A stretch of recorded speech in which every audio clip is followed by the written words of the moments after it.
Hi, I'm Chef Tania. Welcome to my channel Chef Taniaর রান্নাঘর। পটল চিংড়ি তো আমরা অনেক খেয়েছি।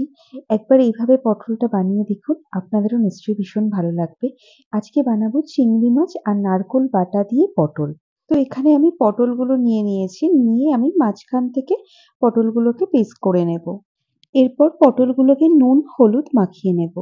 রূপম একদমই পটল খায় না, তো ওকে চ্যালেঞ্জ করেই রেসিপিটা বানিয়েছিলাম যে আমি পটল বানাবো আর তুমি সেটা চেয়ে আমার কাছ থেকে খাবে।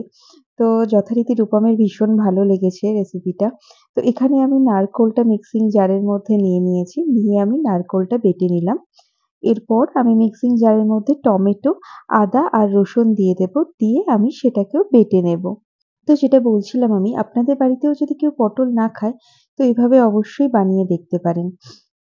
এরপর আমি চিংড়ি মাছটা পেস্ট করে নেব। তবে চিংড়ি মাছটা কিন্তু আমি মিক্সিতে পেস্ট করব না। চিংড়ি মাছ যেহেতু ভীষণ ডেলিকেট হয়, সেজন্য এটা চপারের মধ্যেও খুব সুন্দর পেস্ট হয়ে যাবে। দেখুন কি সুন্দর পেস্ট হয়ে গেছে চপারের মধ্যে। তো সব রেডি হয়ে গেছে। এবার আমি রান্নাটা শুরু করব। তার জন্য আমি কড়াইয়ে তেল দিয়ে দিয়েছি। এবার যে পটলটা আমি নুন হলুদ মাখিয়ে রেখেছিলাম, সেই পটলটা এবার তেলের মধ্যে দিয়ে দেবো। তেলটা গরম হয়ে গেছে। দিয়ে আমি পটলটা ভালো করে ভেজে নেব। পটলগুলো বেশ সুন্দর কালার চলে এসছে। এবার আমি পটলগুলো তুলে নেব। সব পটলগুলো আমি একসাথে দিইনি। কিছু পটল বাকি ছিল, সেই পটলগুলো আমি ভেজে নেব।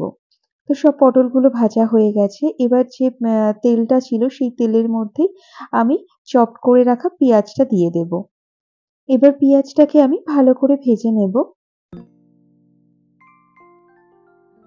পেঁয়াজটা বেশ ভালো করে ভাজা হয়ে গেছে। এবার আমি যে টমেটো, আদা, রসুনটা পেস্ট করে নিয়েছিলাম, সেই পেস্টটা এবার দিয়ে দেব। মশলাটা একটু কষিয়ে নিয়ে তারপর একে একে গুঁড়ো মশলাগুলো দিয়ে দেব। তো এখানে আমি হলুদ গুঁড়ো দিয়েছি 1/4 টিস্পুন। সল্টটা অবশ্যই আপনারা আপনাদের টেস্ট অনুযায়ী দেবেন। আর চিলি পাউডার দিয়ে দেব। এরপর 1 টিস্পুন আমি কোরিয়েন্ডার পাউডার দিয়ে দেবো আর 1 টিস্পুন কিউমিন পাউডার দিয়ে দেবো। ঝালটা এখানে আমি কমই দিয়েছি, আপনারা অবশ্যই আপনাদের টেস্ট অনুযায়ী দেবেন। এখানে আমি 1 টিস্পুন কাশ্মীরি লঙ্কা দিয়ে দেবো। এরপর মশলাটা আমি বেশ কিছুক্ষণ কষিয়ে নেব, যাতে মশলাটা থেকে কাঁচা স্মেলটা চলে যায়। মশলাটা মোটামুটি কষিয়ে নেয়ার পর এরপর আমি বেটে রাখা নারকোলটা দিয়ে দেব। দিয়ে আমি আবারও কষাতে থাকবো। মশলা থেকে স্মেলটা না চলে যাওয়া অবধি অবশ্যই এটা ভালো করে কষিয়ে নেবেন। মশলাটা রেডি হয়ে গেছে। এরপর আমি বেটে রাখা চিংড়ি মাছটা দিয়ে দেব।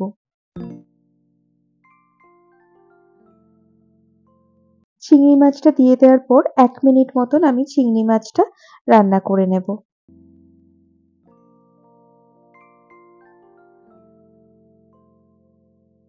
1 মিনিট পর আমি এখানে জল দিয়ে দেবো। জলটা কিন্তু খুব সামান্য দেবেন। এরপর ঢাকনা দিয়ে ৩ থেকে ৪ মিনিট আমি রান্না করে নেব। ৩-৪ মিনিট পর আমি ঢাকনাটা খুলে যে পটলগুলো ভেজে রেখেছিলাম, সেই পটলগুলো এবার দিয়ে দেব।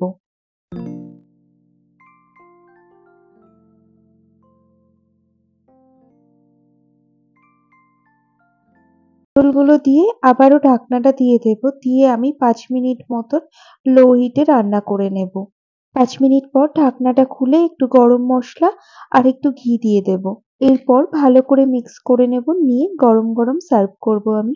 ভিডিওটা কেমন লাগলো অবশ্যই জানাবেন। ভালো লাগলে একটা like, comment, share and subscribe করে দেবেন।